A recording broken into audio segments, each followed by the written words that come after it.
और से संचालित ऑनलाइन के पाठ के अंतर्गत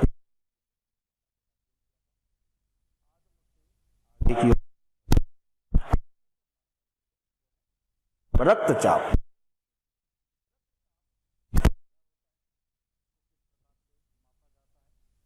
रक्तचाप हमारे वीडियो में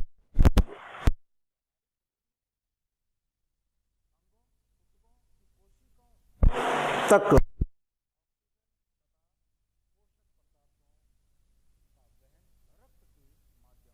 होता है।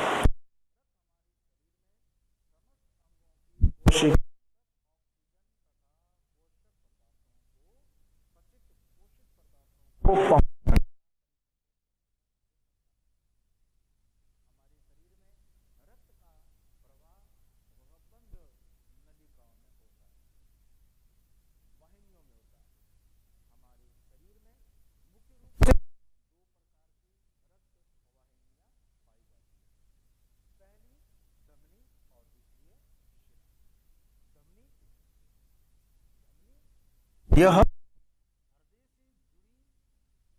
होती है जो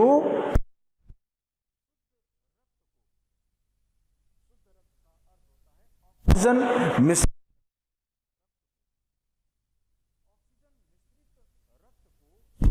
कहते हैं शुद्ध।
रक्त का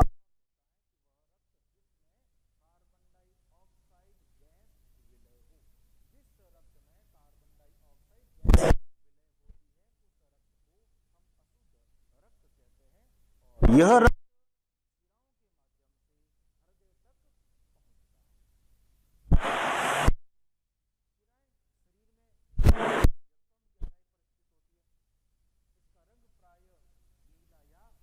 होता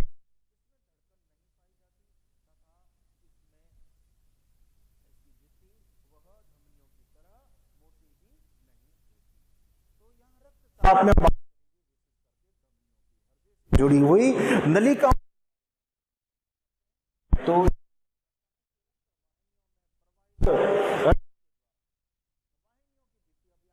वाहिनी की चर्चा होगी।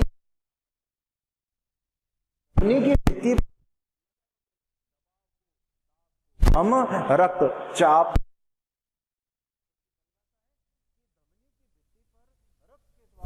लगाया गया इस चाप कहते हैं में प्रवाहित रक्त के द्वारा भित्ति, कौन सी वाहिनी? धमनी की भित्ति पर लगाए गए दाब को हम कौन लगा रहा है? धमनी पर लगा रहा है। धमनी की भित्ति पर जो दबाव को हम तो रक्तचाप को याद करने वाला वैज्ञानिक था स्टीफन हेल्स। इस पहले 1733 में घोड़ों के अंदर प्रयास किया। देखिए परिभाषा दी गई 1983 को परिभाषित किसने किया? तो रक्तचाप को परिभाषित किया कॉपलन ने। अब बात करते हैं कि जो एक स्वस्थ व्यक्ति है, इसके रक्तचाप का मान कितना होता है, जिसमें कोई रोग नहीं है। स्वस्थ व्यक्ति में रक्तचाप का मान हमेशा 120/80 mm पारी का स्तंभ होता है।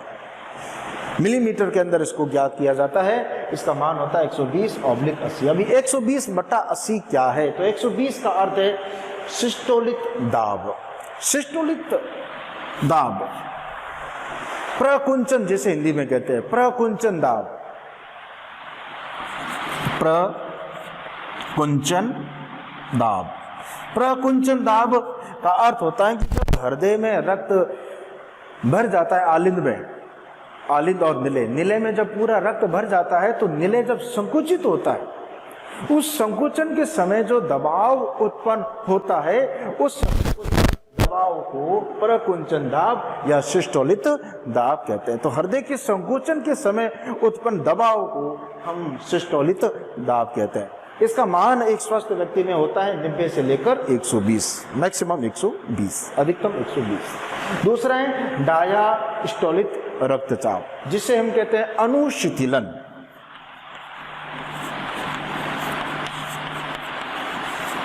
अनुशिथिलन दाब का अर्थ होता है कि जब निले शांत होता है, उसमें रक्त धीरे धीरे जमा होता है, तो उसकी भित्ति में जो दाब उत्पन्न हुआ, उस समय जो दाब उत्पन्न हुआ उसे हम कहते हैं अनुशिथिलन। अनुशिथिलन दाब, जब निले की पेशियां शांत होती है, हृदय में धीरे धीरे रक्त वह जमा हो रहा है, तो उस समय का दाब डायास्टोलिक दाब कहलाता है, अनुशिथिलन दाब कहलाता है। इसका मान हमेशा 60 से 80 mm के मध्य होता है स्वस्थ व्यक्ति में। तो स्वस्थ व्यक्ति के रक्तचाप का मान 120/80 mm होता है। अब रक्तचाप को किस यंत्र के द्वारा ज्ञात किया जाता है? तो रक्तचाप को ज्ञात किया जाता है एक विशेष प्रकार के यंत्र द्वारा, जिसे हम कहते हैं रक्तचाप मापी या स्फाइग्नोमैनोमीटर। स्फाइग्नोमैनोमीटर, जिसे हिंदी में कहते हैं रक्तचाप मापी के द्वारा रक्तचाप को ज्ञात किया जाता है। स्फाइग्नोमैनोमीटर, स्फाइग्नोमैनोमीटर। इस स्फाइग्नोमैनोमीटर यंत्र के द्वारा, जिसे हम कहते हैं रक्तचाप मापी यंत्र के द्वारा, इस सिस्टोलिक और डायस्टोलिक दाब को ज्ञात किया जाता है। तो रक्तचाप का मान यदि कम हो जाए, यदि किसी व्यक्ति की सिस्टोलिक दाब का मान 90 से घट गया, डायस्टोलिक का दाब का मान जो है वह कम हो गया, 60 से घट गया, तो इस स्थिति को हम कहते हैं निम्न रक्तचाप। तो रक्तचाप की दो स्थितियां हैं, निम्न रक्तचाप और दूसरी है उच्च रक्तचाप। निम्न रक्तचाप का अर्थ होता है कि जो धमनी की भित्ति पर रक्त के द्वारा जो दबाव लगाया जाता है, जो प्रेशर लगाया जाता है, वो दबाव कम हो जाता है, और दबाव कम होने से रक्त हमारे शरीर के जो प्रमुख अंग हैं, जैसे कि मस्तिष्क हमारा, हृदय, वृक्क, यहाँ तक रक्त पहुंच नहीं पाता। समुचित दबाव नहीं होने से इन अंगों तक ऑक्सीजन तथा पोषक पदार्थों की पूर्ति नहीं हो पाती, जिसके परिणाम स्वरूप यह होता है कि यह अंग क्षतिग्रस्त हो जाते हैं या यह अंग कार्य करना बंद कर देते हैं। इस स्थिति को हम कहते हैं निम्न रक्तचाप। तो निम्न रक्तचाप में क्या होता है कि रक्त का दबाव घट जाता है। रक्त का दबाव घटने से हमारे शरीर के जो प्रमुख अंग है, विशेष करके हमारा मस्तिष्क, हृदय, वृक्क, इन अंगों तक ऑक्सीजन और पोषक पदार्थों की पूर्ति नहीं हो पाती, जिसके कारण यह अंग वह क्षतिग्रस्त हो जाते हैं या वो कार्य करना बंद कर देते हैं। इस स्थिति को हम कहते हैं निम्न रक्तचाप। दूसरी स्थिति है जिसे हम कहते हैं उच्च रक्तचाप, हाई ब्लड प्रेशर। ये स्थिति कब होती है? जब इसका जो मान है, सिस्टोलिक दाब का मान 120 से बढ़ जाता है, दबाव बहुत अधिक उत्पन्न होता है। तो ये दबाव अधिक उत्पन्न होने का कारण क्या है? तो इस दबाव उत्पन्न अधिक होने का कारण है पहला जैसे कि क्रोध, जब व्यक्ति को क्रोध आता है तो रक्तचाप बढ़ जाता है। दूसरा भय, जब व्यक्ति को भय लगता है तो रक्तचाप बढ़ जाता है। ईर्ष्या के कारण रक्तचाप बढ़ जाता है। असंतुलित दिनचर्या के कारण भी रक्तचाप बढ़ जाता है। जो मनुष्य भोजन करता है उसके भोजन में यदि वसा की मात्रा अधिक है, अधिक चर्बी युक्त, वसा युक्त, अधिक तला हुआ भोजन करता है, डिब्बाबंद भोज्य सामग्री का वो उपयोग अधिक करता है, बाहरी बाजार में मिलने वाले भोजन का वो सेवन अधिक करता है, धूम्रपान करता है वो, तो इसके परिणाम स्वरूप उच्च रक्तचाप की समस्या उत्पन्न होती है। जिससे व्यक्ति को क्या होता है, उच्च रक्तचाप होने पर क्या होगा, व्यक्ति का रक्त दाब बढ़ने पर क्या होता है, तो इसकी हृदय की धड़कन बढ़ जाती है, अधिक बेचैनी होती है, पसीने का उत्सर्जन अधिक होता है, त्वचा का रंग उसका लाल हो जाता है। ये उच्च रक्तचाप के लक्षण है।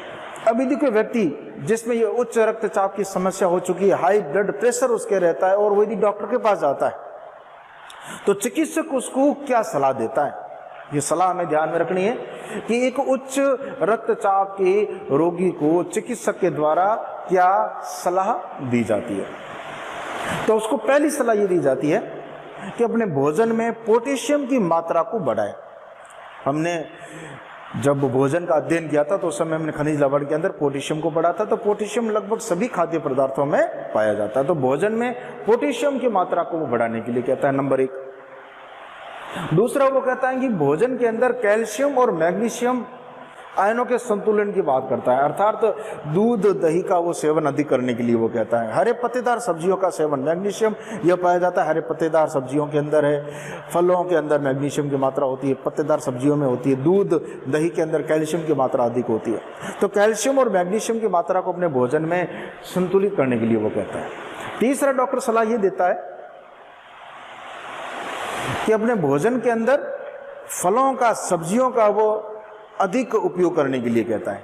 इसी तरह से डिब्बाबंद जो सामग्री है, भोज्य सामग्री है, जो जंक फूड, फास्ट फूड है, इसका वो सेवन करने के लिए पूर्णतः बंद करने के लिए कहता है। इस तरह का सेवन उसको नहीं करने के लिए कहता है। भोजन के अंदर वसा की मात्रा को वो कम करने के लिए कहता है कि भोजन में वसा की मात्रा को वह कम करे। इसके साथ वह सलाह देता है नियमित व्यायाम की, नियमित रूप से व्यायाम की वो सलाह देगा। 30 मिनट तक पैदल चलना यह उच्च रक्तचाप के रोगियों के लिए एक बेहतर व्यायाम है। 30 मिनट तक वो प्रतिदिन यदि कोई व्यक्ति चलता है तो उसे रक्तचाप की समस्या नहीं होती। तो नियमित व्यायाम की वह सलाह देगा। इसी तरह से धूम्रपान को पूरी तरह से छोड़ने की वह सलाह देता है। यदि मदिरा का सेवन करता है तो उसको भी वो छोड़ने की सलाह देता है। यह कुछ सलाह है जो डॉक्टर के द्वारा दी जाती है किन्हें जिन्हें उच्च रक्तचाप की समस्या उत्पन्न होती है। तो आज हमने इस रक्तचाप के टॉपिक को समझा, हम इसको एक बार देख लेते दोबारा। तो रक्तचाप का अर्थ होता है कि रक्त वाहिनियों में प्रवाहित रक्त के द्वारा वाहिनियों की भित्ति पर या धमनी की भित्ति पर लगाए गए दबाव को हम रक्तचाप कहते हैं। ये परिभाषा किसने दी थी? ये परिभाषा कॉपलन के द्वारा 1983 में दी गई। और इसको किसने मापा? सबसे पहले स्टीफन हेल्स ने मापा। किसमें मापा? घोड़ों के अंदर इसको ज्ञात किया। एक स्वस्थ व्यक्ति के रक्तचाप का जो मान होता है, ये मान हमेशा 120/80 mm होता है। 120 जो ऊपरी जो संख्या, ये सिस्टोलिक या प्रकुंचन दाब को दर्शाती है। जब हृदय में संकुचन होता है उस दाब को दर्शाने वाली संख्या है सिस्टोलिक दाब। स्वस्थ व्यक्ति में इसका जो मान होना चाहिए 190 से लेकर मैक्सिमम 120 तक होना चाहिए। जो नीचे का जो अंक है ये कहलाता है अनुशीथिलन या डायस्टोलिक दाब। हृदय के शिथिलन का ये दाब है और उसका मान होता है 60 से 80 mm पारे का स्तर। इस रक्तचाप को क्या किया जाता है? स्फाइग्नोमैनोमीटर यंत्र के द्वारा। स्फाइग्नोमैनोमीटर यंत्र, जिसे हम हिंदी में कहते हैं रक्तचाप मापी। इस यंत्र के द्वारा रक्तचाप को चिकित्सक ज्ञात करता है। रक्तचाप से जुड़ी हुई दो बातें हैं, पहली निम्न रक्तचाप और दूसरी उच्च रक्तचाप। निम्न रक्तचाप जिसमें रक्त का जो दबाव है, धमनियों की भित्ति पर जो दबाव लगाया जा रहा है, वो दबाव घट जाता है। दबाव घटने से हमारे शरीर के जो प्रमुख अंग है, मस्तिष्क, हृदय और वृक्क, इन अंगों तक ऑक्सीजन और पोषक पदार्थों की आपूर्ति नहीं हो पाती, जिससे अंग क्षतिग्रस्त हो जाते हैं या हमेशा के लिए कार्य करना बंद कर देते हैं। दूसरा होता है उच्च रक्तचाप। ईर्ष्या, क्रोध, भय, डर, इसी तरह से धूम्रपान करने से, असंतुलित दिनचर्या के कारण, अधिक वसायुक्त भोजन करने से, मोटापे के कारण यह समस्या उत्पन्न होती है। और इस समस्या से मुक्ति पाने के लिए डॉक्टर को सलाह देता है। पहली सलाह देगा कि भोजन में पोटेशियम की मात्रा को बढ़ाना। दूसरी सलाह होगी कि कैल्शियम और मैग्नीशियम की मात्रा को संतुलित करना। तीसरी सलाह डॉक्टर के द्वारा दी जाती है कि सब्जियों का, फलों का सेवन अधिक करना। चौथी सलाह दी जाती है वसायुक्त भोजन का सेवन कम करना। पांचवी सलाह दी जाती है कि डिब्बाबंद सामग्री, जो फास्ट फूड है, उसका सेवन पूरी तरह से बंद करना। छठी सलाह उसको दी जाती है कि अपने दिनचर्या में व्यायाम को सम्मिलित करना। 30 मिनट तक पैदल चलना एक बहुत ही बेहतरीन व्यायाम कहलाता है उच्च रक्तचाप के रोगियों के लिए। सातवीं सलाह दी जाती है कि धूम्रपान, मदिरा का सेवन पूरी तरह से बंद करना। तो ये रक्तचाप का अध्याय। धन्यवाद।